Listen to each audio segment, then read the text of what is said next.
Thank you very much for inviting me at this particular moment in the history of the Palestinian people and the Palestinian cause. It is extremely important to notice few issues at this moment in time. A, this is the first moment in the history of the Palestinian issue that the initiative of fighting and struggling against occupation is embraced internationally and globally by a trend of people who stand for justice and equality all over the world. What I mean by that is from 1948 until today, we have had major turning points in the Palestinian issue.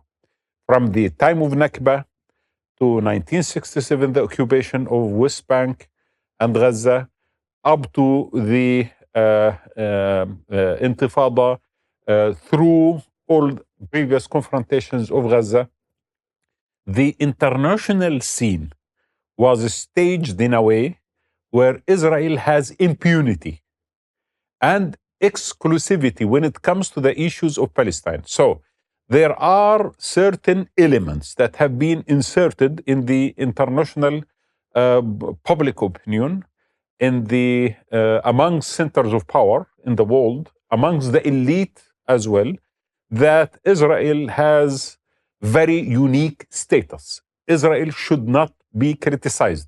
Israel is the only democracy in an ocean of dictatorship. Israel is the civilization amongst barbaric environment. And many other tools were designed as well to crack down on any dissent voice from this particular narrative and model. So if you are trying to show another perspective, if you are trying to empathize or sympathize with the Palestinian people, if you are trying to show facts regarding the reality, then the accusation of anti-Semitism is ready. The accusation that you are basically trying to create a new Holocaust or something like that. So these kind of issues, unfortunately, have been designed and utilized in order to, create some form of impunity and to create from Israel a very exceptional case where no other country has in the modern history the same status. What happened in the 7th of October and aftermath, and the brutality of the Israelis in Gaza, the genocide and the killing of men, women, and children, has been, in a way or another, a turning point in shattering that narrative in front of everyone through direct live streaming of a massacre taking place in Gaza. The world has started to see something very different from that kind of concept that was built over decades. Now you are in a front of clear image that cannot be challenged, cannot be interpreted, cannot be thought of as something that is justified.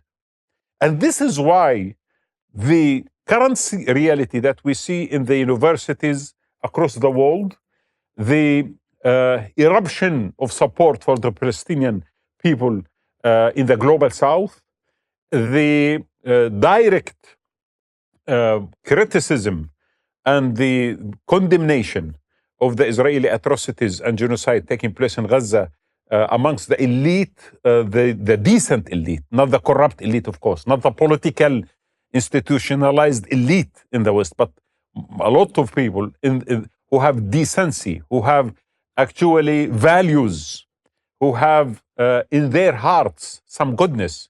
I think this is very important. And this is a stepping point towards a new era of the Palestinian struggle for justice and for freedom.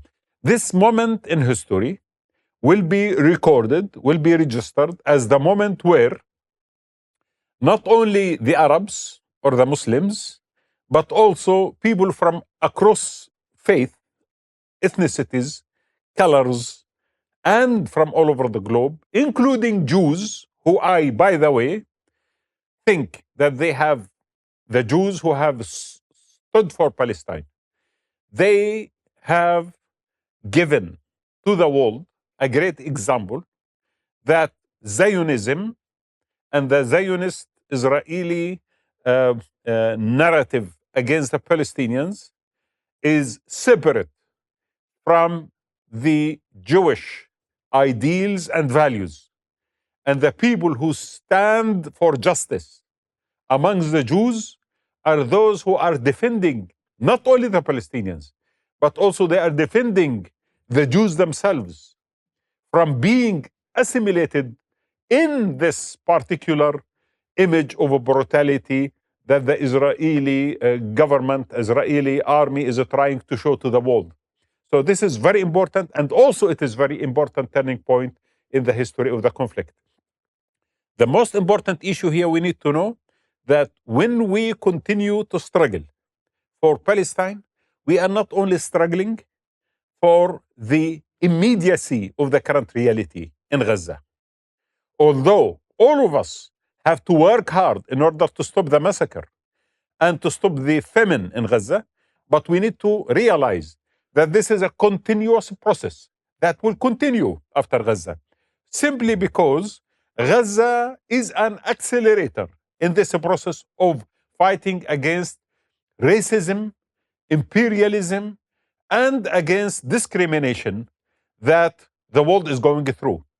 Gaza is a noble example of ordinary men and women and children standing for serious values, for noble values. This is why when we are fighting this battle, we are fighting not only for the people of Palestine and people of Gaza, we are fighting as well for the oppressed and marginalized anywhere in the world.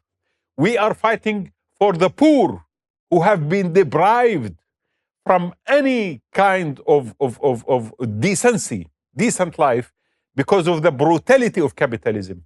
We are fighting as well against the rising chauvinist, models and trends of extreme nationalism. We are fighting for anti-Semitism. We are fighting also against anti-Semitism and against Islamophobia. We are fighting against any form of oppression or marginalization or utilization of power against the human values that all of us agree for. This is why we should call for a global alliance that goes across religions and cultures and ethnicities and languages.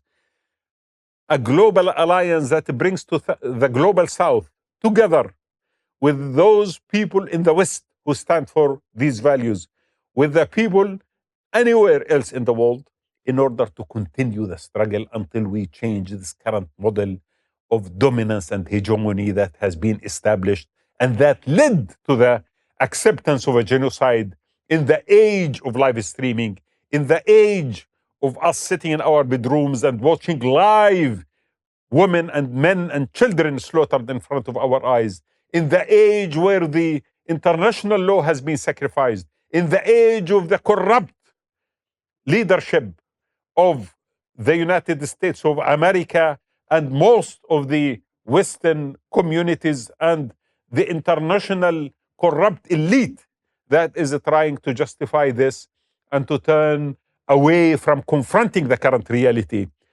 The world is in a moment of awakening, and we need to be part of that moment of awakening.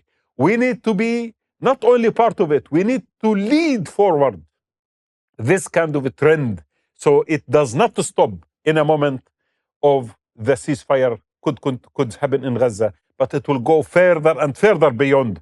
It is also an awakening moment for Muslims across the world, that those who stood for us in Gaza, who are not Muslims and not necessarily part of the community in the Arab world and the Muslim world, we need also to stand for the cause of justice when any matter happens anywhere in the world, we have to stand for it as it happens.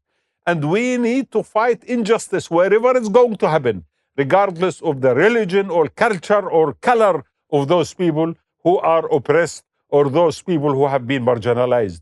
This is a beginning of a global trend that should continue, and we should be part of it, and we should create from it a movement, a global movement that will continue to challenge the hegemony and the dominance of the corrupt centers of power over our destiny, over our future, over our globe, over our environment, over our economic system. We are going to do that, and we are going to do it. Why? Because it is the right moment in history to do it. There is a historical trend happening right now in the world where the hegemonic trend is in decline, where the world order built on monopoly of power is in decline, and there is a new era of a transformation which makes us more encouraged and more capable of going ahead and challenging that dominance and creating a new trend. And this is why this historical trend is actually the trend of our time that should be embraced and is going to be possible. This struggle against oppression is going to be possible, is going to succeed, is going to create a new reality, a new international order, a new environment free from all kind of mischief that we have seen during the last few decades. And in my opinion, we should be part of it. We are lucky. Our generation is lucky that we live until we see this moment. This is a great moment of crack in the system of hegemony that enables us to introduce a new narrative. So we need to celebrate the fact that we are around to see it. And we need to live up to our historical mission in changing it and in passing this change to others and in relaying to it as it happens, and to form our networks across the world, our movement across the world, to continue the struggle until the world is much better than what we have been going through the last few decades. I thank you very much for this, and I again tell you, we congratulate you and everyone who stood for Palestine and for justice and for equality and for the great values that thousands and thousands of years the humanity accepted as the norm. Thank you very much.